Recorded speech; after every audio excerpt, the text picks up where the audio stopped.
मान्य सदस्यहरू, सम्माननीय प्रधानमन्त्रीज्यूले मान्य सदस्यहरूले लामो समयदेखि प्रश्न गर्न पाउनुपर्छ र प्रश्नको उत्तर सम्माननीय प्रधानमन्त्रीज्यूबाट सदनलाई दिनुपर्छ भन्ने मान्य सदस्यहरूको निरन्तरको मागलाई सम्बोधन गर्दै सम्माननीय प्रधानमन्त्रीज्यूले आज नै आफूले प्रश्नको उत्तर दिन तयारी भएको कुरा रोस्टमबाट उद्घोष गरिसक्नु भएको हुनाले म दलगत रूपमा सबै दललाई एउटा एउटा प्रश्न सोध्नको लागि समय निर्धारण गर्छु।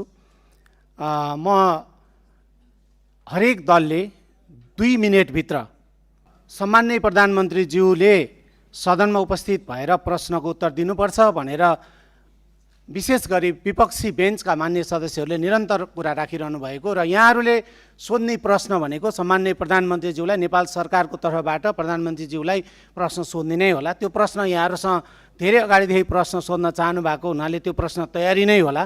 त्यसकारणले त्यो सम्माननीय प्रधानमन्त्रीज्यू रोस्टममा उभिरहनु भएको छ र प्रश्नको उत्तर दिन तयारी हुनुभएको छ। त्यसकारणले हाम्रो नियमावलीले 3 दिन अगावै प्रश्न लिखित रूपमा सोध्नुपर्ने भनेर निर्धारण गरेको छैन। मैले दलगत रूपमा समय निर्धारण गर्न खोजेको छु। नेपाली कङ्ग्रेसको तर्फबाट मान्य सदस्य अर्जुन नरसिंह केसीले हात उठाउनु भएको छ। म उहाँलाई समय दिन्छु। 2 मिनेटभित्र सम्माननीय प्रधानमन्त्रीज्यूलाई नेपाल सरकारको तर्फबाट प्रश्न सोधिदिनु होला।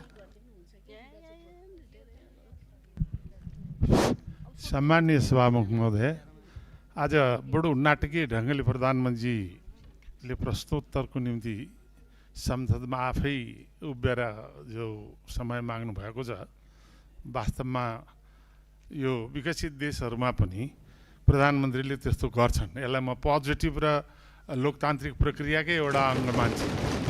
तर कुरा चाहिँ के छ भने नियम प्रक्रिया र पद्धतिमा हरेक समय जो नेपालको प्रतिनिधि सभाको नियमावली छ, त्यो नियमावली अन्तरको प्रोसेस एउटा अर्कै प्रोसेस हो। त्यो निरन्तरता रहनुपर्छ, त्यसलाई बाइपास गरेर मिल्दैन।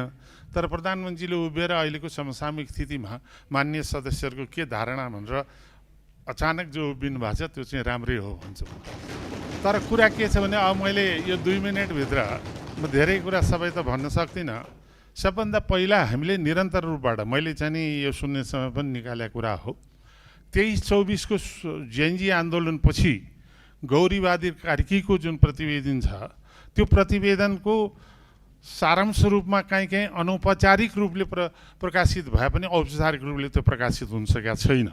र त्यो औपचारिक रूपले प्रकाशित हुनुपर्छ र त्यो संसदका प्रत्येक सदस्यले पाउनुपर्छ भन्ने कुरा सभामुखजी मैले पहिला पनि उठायो।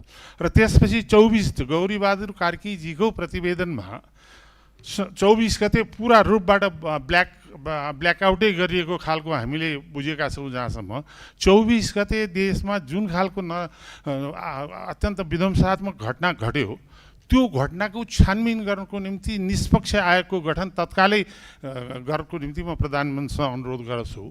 र त्यो सँगसँगै अर्को चाहिँ नि के भनेदेखि यो मलाई बसेर भन्नु है साहब, त्यो सँगसँगै प्रधानमन्त्रीजीलाई चाहिँ अर्को के भने भर्खर मानवाधिकार आयोगले जो प्रतिवेदन प्रस्तुत गरेको छ, त्यो प्रतिवेदन चाहिँ सरकारलाई प्रधानमन्त्रीलाई त प्रस्तुत गरिसकेका छ।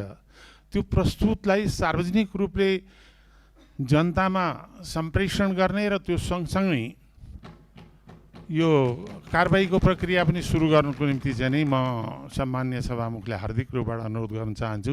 र म एउटा कुरा चाहिँ फेरि पनि अनुरोध के गर्न चाहन्छु भने यो कानुनी राज्यमा रुल बाई ल पनि हुन्छ, रुल अफ ल पनि हुन्छ। रुल अफ ल भने कानुनको स्ट्रिक्ट संविधान मर्यादा त्यसका सम्पूर्ण कुरालाई केन्द्रित बनाइन्छ भने रुल बाई ल भने जो शक्तिमा छ, जो बहुमतमा छ, उसले आफू अनुकूल कानुन बनाएर प्रयोग गर्ने जुन खालको परम्परा र रुल बाई ल भनेर भनिन्छ। सत्ताको स्वार्थको निम्ति कानुनलाई प्रयोग गरेर देखिने परम्परा हामी कहाँ पनि देखिन थालेको छ। त्यसलाई नियन्त्रण हुनुपर्ने आवश्यकता छ, किनभने हामी लोकतान्त्रिक पद्धतिलाई जगेर्ना गर्नुको निम्ति हामी जुनसुकै बेन्चमा बसे पनि हाम्रो साझा दायित्व हो र त्यो दायित्वलाई प्रधानमन्त्रीले अझ बढ्ता बुझ्नुपर्छ र बुझ्नु भएको छ भन्ने मलाई विश्वास छ। धन्यवाद।